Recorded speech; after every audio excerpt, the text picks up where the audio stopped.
Well, each week the pros always separate their picks into 3 categories: top plays, toss-ups, and leans. Leans are still solid plays. They're just not as sharp as the best bets. Sports handicapper Geoff Sheasby, otherwise known on Twitter as Old Man Who Bets, is here to kind of break down some of the lean plays. So let's take a look at some of the top lean plays for Week 16. The Niners at home giving 6.5 points to the Rams. San Fran's once elite defense has now given up 26 points a game over the past 7 games. Do the injuries kind of drop this from a top play to a lean? Yeah, I think there's a handful of things that drop this from a top play from a lean. Right off the bat, 80% of the public is on it. Red flag, especially this late in the season. You hate when the public throws money on anything. 80%, you know, that's tough pill to swallow. But, you know, I think there's a lot of different items here. Obviously, injury's huge for sure.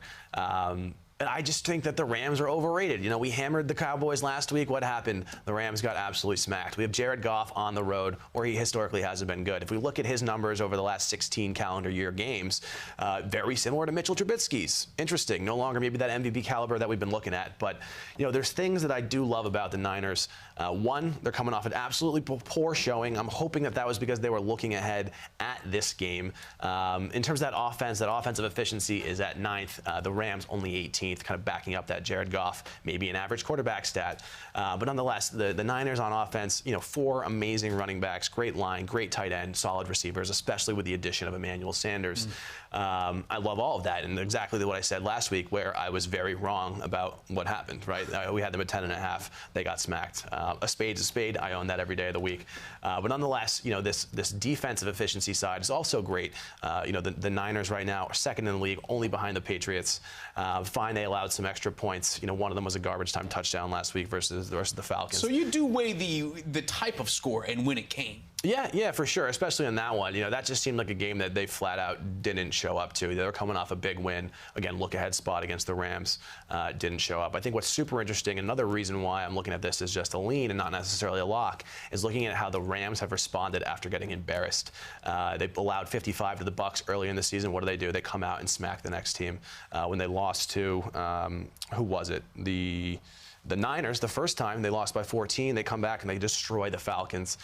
Third time, they get absolutely smacked by the Ravens. They come out, they beat the Cardinals, they beat the Seahawks. So here we've got them coming off a terrible loss to the Cowboys. How are they going to respond against the Niners? And that's my biggest concern. I'm hoping that it's just the kind of thing where the Rams have the Seahawks number, so those 2 kind of bounce back spots where more just they match up well there.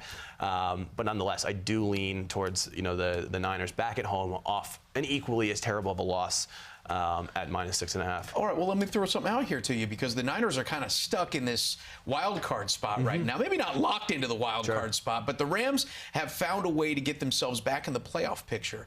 How do you account for, I guess, a game that's got a little bit more writing on it for both teams? Yeah, you know, tough to kind of figure out that intangible, that motivation. You know, I feel better about it when it's 2 good teams playing against each other. You have a better read, peak motivation. You kind of know what kind of effort you're going to get there versus 2 terrible teams with terrible coaches.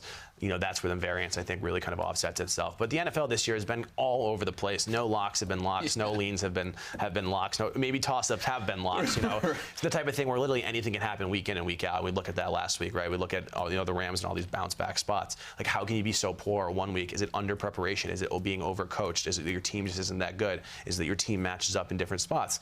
Nonetheless, I think, you know, with especially the deltas in that offensive and defensive efficiency leans strongly towards the Niners. I think the public, I mean, obviously they're all over this one because I think they think 6.5 is too small. Vegas leaving it at 6.5, not going up to 7 yet, certainly a little bit of a concern. Also, why I would lean towards the Rams there. But end of the day, again, similar to the Patriots, I'm taking the better team, and I think I truly believe that that's going to be the 49ers this week. All right, the Bucs 3-point home dogs to the Texans. Jameis Winston has caught fire. However, his top receivers are injured. Is it tempting to ride the hot hand here, or must logic come into play at some point? Yeah, I mean, Jameis is a great place to start, right? Jameis, YOLO, Winston, as I've been tossing around in my head. Now we've made it official. You know, the guy throws the ball. He slings the rock. He doesn't care. He's got a short memory, you know, modern-day Brett Favre, if you will. But, you know, knowing that he's so turnover prone, knowing that the Bucs are 7-7, Why are they only +3? Why do they only have 18% of the bets? One, the public hates Jameis because of those turnover problems. All they talk about is his turnovers, his turnovers, his turnovers. But when we look at his QB rating when he's protected, it's in like the 40s. When we look at it when he's got time, when he's not protected, in the 40s. When he has time, that's close to 100. It's a 2.5x jump in QB rating. We look at Houston here. No J.J. Watt, no pressure. Jameis should have time all day this week. So no Mike Evans, no Godwin, fine. We're going to have Brate. Howard has emerged back in the offense finally in the last 2 weeks. He's had 8 targets in both of those, topping 55 yards, I believe, in both as well. We've got Perriman, who went off last week, kind of out of nowhere. You know, he was a bit of a forgotten soul, and okay, the guy's still professional football. We also have whatever his name is, Watson, I believe, who put up 55 yards the first game that Evans got hurt. He looked terrible, or not terrible, was just not on the offense last week, but he's going to need to step up again. So that's fine. It should be a shootout here. I think ultimately, Dr. Jekyll, Mr. Hyde here of Jameis, when he's protected versus when he's not. I think that is truly going to be an X factor. If he has time, I think they can definitely get here. And I think what's super interesting is we think about the Bucs at 7-7. They had, I believe, it was 5 straight away games where they went 1-4, and they lost to the New Orleans Saints, Carolina, Tennessee. All by 1 score. Those are some really good teams, as well as Seattle by 1 score.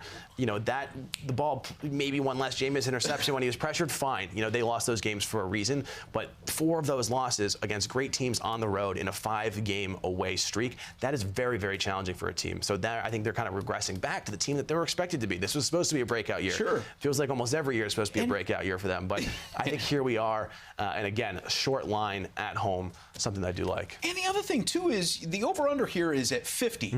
Tampa has scored, where's this at? Tampa has scored 35 in 3 of their last 4 games. Are you going to take a hard look? And by the way, they've given up 28 a game in each one of those. You going to take a hard look at the over? Yeah, I think you would lean over. I think it could be a little higher. I think the weather is going to play in. The current forecast, obviously, it's Thursday night right now, but the current forecast is rainy in Tampa. So take a look at that. I think if it does get rainy, it's going to favor Tampa Bay even more. Tampa Bay has a very stout run defense, and I believe top 5, I think it is, in defensive efficiency. Their pass defense is obviously not as great. So if they're able to, get into a sloppy game, a bit of a dogfight on the ground, I think that also benefits Tampa big time. So should be interesting.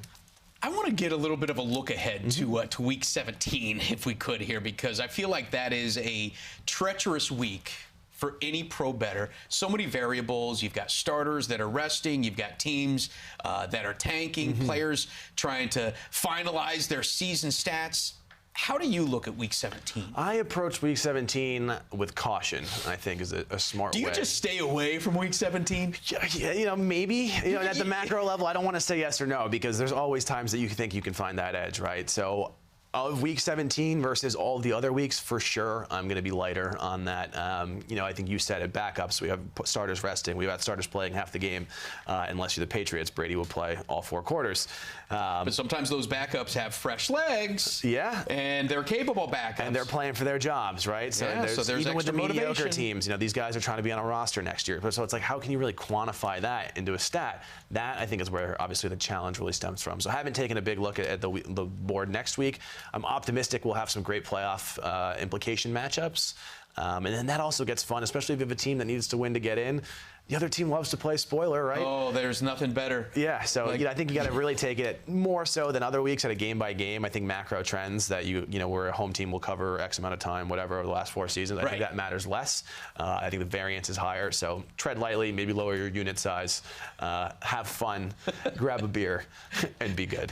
There you go. That's a quick look ahead at the uncertainty of Week 17. Make sure you keep up with the current lines on sportsline.com. For Geoff Sheasby, I'm Steve Overmyer. This is Fanalysis.